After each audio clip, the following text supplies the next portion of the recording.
Sudah dengar ya? Ya baik, terima kasih untuk Mas Tessa, rekan-rekan wartawan, jurnalis, koresponden semua dari beberapa media yang hari ini hadir. Assalamualaikum warahmatullahi wabarakatuh. Waalaikumsalam warahmatullahi Salam, Om Swastiastu, salam sejahtera untuk semuanya, salam sehat. Kesempatan sore ini saya akan menyampaikan penjelasan tentang pengembangan perkara tindak pidana korupsi memberi hadiah atau janji kepada pegawai negeri atau penyelenggara negara, yaitu Wahyu Setiawan selaku anggota Komisi Pemilihan Umum Republik Indonesia periode 2017 sampai dengan tahun 2022 bersama-sama dengan Agustiani Tio F terkait penetapan anggota DPR RI terpilih 2019-2024 yang dilakukan oleh tersangka Harun Masiku bersama-sama dengan Saiful Bahri. Saya yakin semua rekan-rekan sudah tahu karena lama. Sebelumnya disampaikan bahwa tanggal 8 Januari 2020 KPK telah menetapkan 4 tersangka, yaitu Harun Masiku, kemudian Saiful Bahri, Wahyu Setiawan, dan Agustiani. 3 dari 4 ini sudah dilakukan proses dan sekarang sementara sedang menjalani. Kemudian pada saat proses penyidikan terhadap perkara HM dan upaya pencarian DPO HM ini dilakukan secara sangat serius, juga dilakukan tidak mengenal waktu, bahkan banyak melakukan koordinasi dengan berbagai pihak. Penyidik menemukan adanya bukti keterlibatan Saudara HK yang bersangkutan selaku Sekjen PDI Perjuangan dan Saudara DTI selaku orang kepercayaan Saudara HK dalam perkara dimaksud dengan poin-poin penjelasan sebagai berikut. Perbuatan Saudara HK bersama-sama dengan Saudara HM dan kawan-kawan dalam memberikan suap kepada Wahyu Setiawan dan Agustiani. Yang pertama, HK menempatkan HM pada Dapil 1 Sumsel, padahal HM berasal dari Sulawesi Selatan, tepatnya dari Toraja.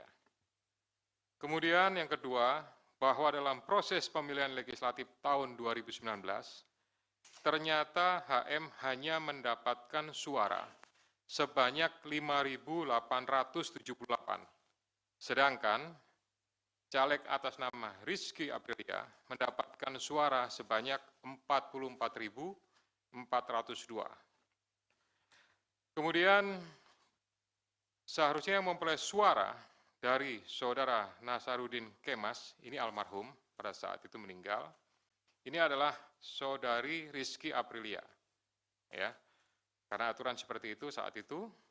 Namun ada upaya-upaya dari Saudara HK untuk berusaha memenangkan HM melalui beberapa upaya-upaya. Antara lain, Saudara HK mengajukan judicial review kepada Mahkamah Agung, kemudian menandatangani surat yang bernomor 2576 tertanggal 5 Agustus 2019 perihal permohonan pelaksanaan putusan judicial review.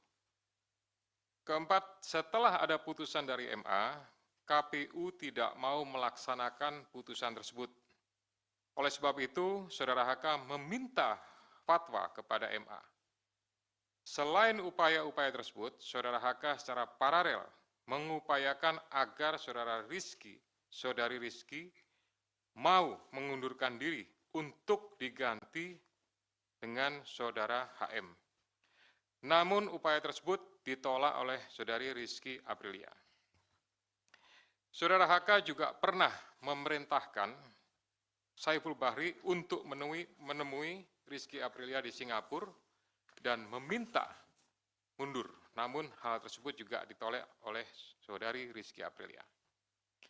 Bahkan surat undangan pelantikan sebagai anggota DPR RI atas nama Rizky Aplia ditahan oleh Saudara Haska dan meminta Saudari Rizky untuk mundur setelah pelantikan.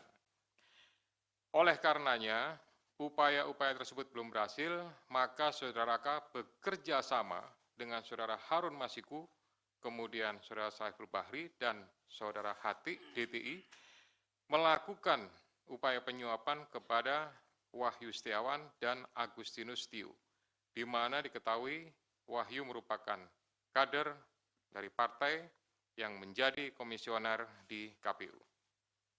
Bahkan pada tanggal 31 Agustus 2019, Saudara HK menemui Wahyu Setiawan untuk dan meminta memenuhi dua usulan yang diajukan oleh Saudara HK, yaitu yang pertama adalah Maria Lestari, Dapil 1 Kalbar, dan Harun Masiku, Dapil 1 Sumsel. Ini yang berhasil hanya untuk yang Kalbar saja. Kemudian dari proses pengembangan penyidikan ditemukan bukti petunjuk bahwa sebagian uang yang digunakan untuk menyuap berasal dari Saudara HK. Bahwa dalam proses perencanaan sampai dengan penyerahan uang tersebut, Saudara HK mengatur dan mengendalikan Saudara Saiful Bahri dan Saudara DTI dalam memberikan suap kepada Komisioner KPU Wahyu Setiawan. Saudara HK mengatur dan mengendalikan Saudara DTI untuk menyusun kajian hukum pelaksanaan putusan MA dan surat permohonan pelaksanaan permohonan fatwa MA kepada KPU. Saudara HK mengatur dan mengendalikan Saudara DTI untuk melobi anggota KPU agar dapat menetapkan HM sebagai anggota DPR RI terpilih dari Dapil 1 Sumsel. Saudara HK mengatur dan mengendalikan Saudara DTI untuk aktif mengambil dan mengantarkan uang suap untuk diserahkan kepada Komisioner KPU melalui Tio. Kemudian Saudara HK bersama-sama dengan HM, kemudian Saiful Bahri dan DTI melakukan penyuapan terhadap Wahyu Setiawan, jumlahnya sama dengan penjelasan pada penanganan kasus sebelumnya. Atas perbuatan Saudara HK tersebut, KPK selanjutnya melakukan proses ekspos dan lain-lain, dan akhirnya menerbitkan surat perintah penyidikan bernomor Sprindik /153/Dik 0.0001 12/2024 tanggal 23 Desember 2024 dengan uraian penyidikan perkara dugaan tindak pidana korupsi yang dilakukan oleh tersangka HK bersama-sama dengan Harun Masiku dan kawan-kawan berupa pemberian sesuatu hadiah atau janji kepada Wahyu Setiawan selaku anggota Komisi Pemilihan Umum Republik Indonesia periode 2017 sampai dengan 2022 bersama-sama dengan Agustiani Tio F terkait penetapan anggota DPR RI terpilih 2019-2024. Sebagaimana dimaksud pasal 5 ayat 1 huruf A atau pasal 5 ayat 1 huruf B atau pasal 13 Undang-Undang nomor 31 tahun 1999 tentang pemberantasan tindak pidana korupsi sebagaimana telah diubah dengan Undang-Undang nomor 20 tahun 2001 tentang perubahan atas Undang-Undang nomor 31 tahun 1999 tentang pemberantasan tindak pidana korupsi yunto pasal 55 ayat 1 ke 1 KUH pidana. Atas perbuatan Saudara DTI tersebut, KPK mengeluarkan surat perintah penyidikan nomor Sprindik 154 Dik 0001/12/2024 tanggal 23 Desember 2024 dengan uraian sebagai berikut. Penyidikan perkara dugaan tindak pidana korupsi yang dilakukan oleh tersangka DTI bersama-sama dengan Harun Masiku dan kawan-kawan berupa pemberian sesuatu hadiah atau janji kepada Wahyu Setiawan selaku anggota Komisi Pemilihan Umum bersama-sama dengan Agustiani Tio F terkait penetapan anggota DPR RI terpilih 2019-2024 sebagaimana dimaksud pada pasal 5 ayat 1 huruf A atau pasal 5 ayat 1 huruf B atau pasal 13 Undang-Undang Nomor 31 Tahun 99 tentang pemberantasan tindak pidana korupsi sebagaimana telah dirubah dengan Undang-Undang Nomor 20 Tahun 2001 tentang perubahan atas Undang-Undang Nomor 31 Tahun 99 tentang pemberantasan tindak pidana korupsi junto pasal 55 ayat 1 ke 1 KUH pidana. Selain perbuatan tersebut di atas, Saudara HK diketahui dan diduga melakukan perbuatan tindak pidana lain sebagai berikut. Bahwa pada tanggal 8 Januari 2020 pada saat proses tangkap tangan oleh KPK, Saudara HK memerintahkan salah satu pegawainya di Jalan Sultan Syahrir yang biasa digunakan sebagai kantor untuk menelpon kepada HM dan memerintahkan supaya merendam HP dalam air dan segera melarikan diri. Bahwa pada tanggal 6 Juni 2024, sebelum Saudara HK diperiksa sebagai saksi oleh KPK, Saudara HK memerintahkan kepada salah satu pegawainya untuk menenggelamkan HP yang dalam penguasaan pegawai tersebut agar tidak ditemukan oleh KPK. Saudara HK mengumpulkan beberapa saksi terkait dengan perkara HM dan mengarahkan, memberikan doktrin, memberikan penekanan agar saksi tidak memberikan keterangan yang sebenarnya, tidak melebar, dan tidak memberikan keterangan yang memojokkan kepada yang bersangkutan.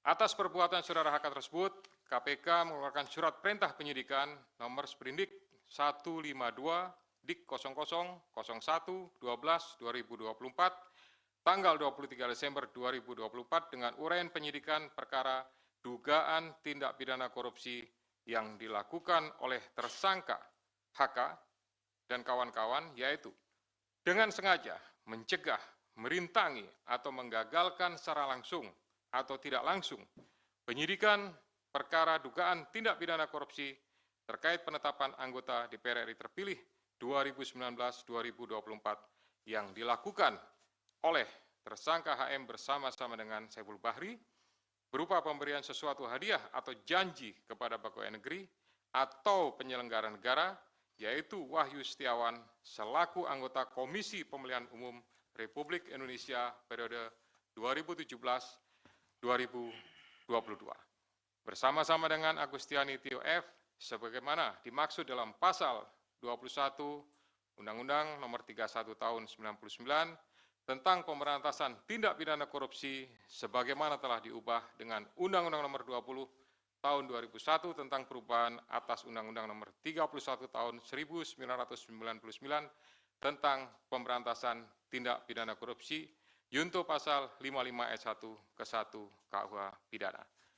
Demikian rekan-rekan media semua yang dapat kami jelaskan pada sore hari ini. Saya didampingi dengan Direktur Penyidikan, Pak Asep. Ya, selanjutnya saya kembalikan kepada Pak Jubir, Pak Tesa untuk pengaturan diskusi pada pelaksanaan konferensi pers sore ini. Terima kasih. Assalamualaikum warahmatullahi wabarakatuh. Waalaikumsalam warahmatullahi wabarakatuh. Baik, terima kasih banyak untuk Pak Ketua. Selanjutnya kita persilahkan sesi pertama terlebih dahulu 3 penanya untuk perkara yang baru saja dipaparkan. Ya, nggak keluar dari perkara yang baru saja dipaparkan. Silakan, Mas Chandra dulu. Ya, saya Chandra dari medcom.id, Media Indonesia dan metrotvnews.com. Mau nanya, kenapa baru sekarang Hasto ditetapkan sebagai tersangka? Padahal kalau dari penjelasan Pak Setio tadi jelas banget keterlibatan dia sudah diketahui dari pas OTT. Kenapa baru setelah 5 tahun dia ditetapkan sebagai tersangka? Terus sebelumnya Pak, kalau menurut kami ini adalah intimidasi dari Ketua Umum PDIP Megawati Soekarno Putri yang bilang kalau Hasto ditahan atau ditangkap oleh KPK dia akan datang ke sini. Bagaimana KPK menanggapi itu dan apakah KPK melihat itu bagian dari intimidasi dari Ketua Umum PDIP itu tersebut? Terus yang ketiga, kalau dari penjelasan Pak Setio tadi berarti udah sangat rinci keterlibatan Hasto. Nah, seharusnya kasus ini udah lama, kapan Hasto bakal ditahan? Karena terlihat sangat rinci gitu perkara ini. Belakangnya. Terima kasih, selamat sore Pak. Saya Yeyen dari forumkeadilan.com. Paling menambahkan pertanyaan dari Bang Chandra tadi, soal penetapan Hasto sebagai tersangka ini apa ada kaitannya dengan politisasi gitu Pak? Karena jubir PDIP itu pernah mengeluarkan statement yang katanya berkaitan dengan Kongres PDIP tahun 2025. Ada pihak-pihak yang berusaha mengganggu jalannya Kongres tersebut. Apakah ada sangkutan politisasinya Pak? Terima kasih. Satu lagi. Siapa? Hah?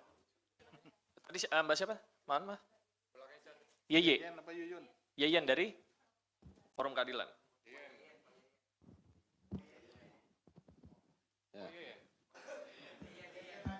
Oke, lanjut.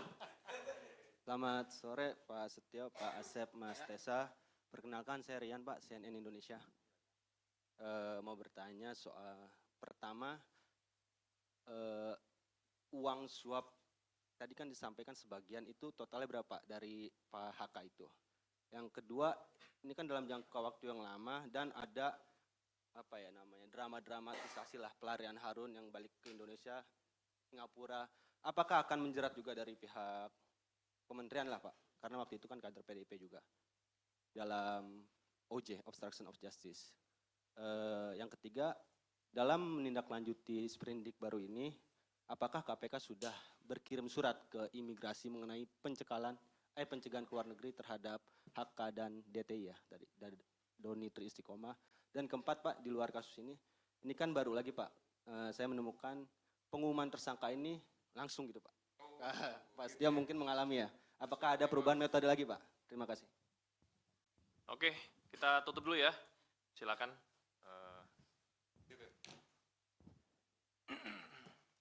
Baik, pertama, kenapa baru sekarang? Ya, jadi kalau rekan-rekan melihat, gitu, kasus ini kan sejak 2019 sudah ditangani, gitu. Tapi kemudian baru sekarang. Ini karena kecukupan alat buktinya, gitu. Tadi sebagaimana sudah saya jelaskan di awal, penyidik lebih yakin, gitu. Kemudian setelah pada tahap proses pencarian BPU Harun Masiku, gitu.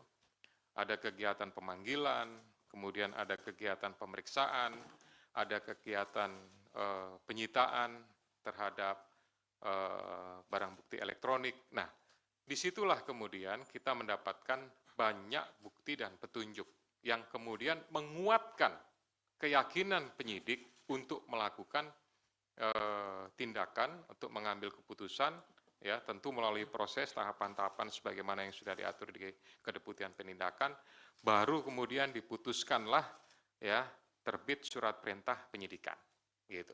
Jadi sebetulnya alasan pertimbangan itu. Kemudian sampaikan masalah intimidasi, ya kami murni melakukan proses penegakan hukum saja, gitu ya.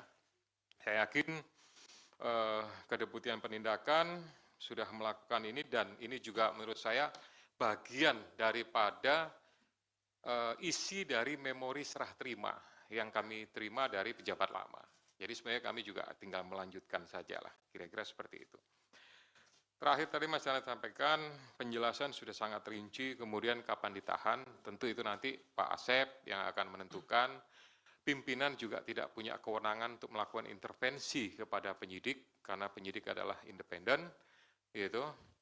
Silahkan nanti Pak Asep kalau mau tambahkan terkait masalah kapan ditahan, tapi pastinya ya kita melakukan proses itu sesuai dengan ketentuan yang ada.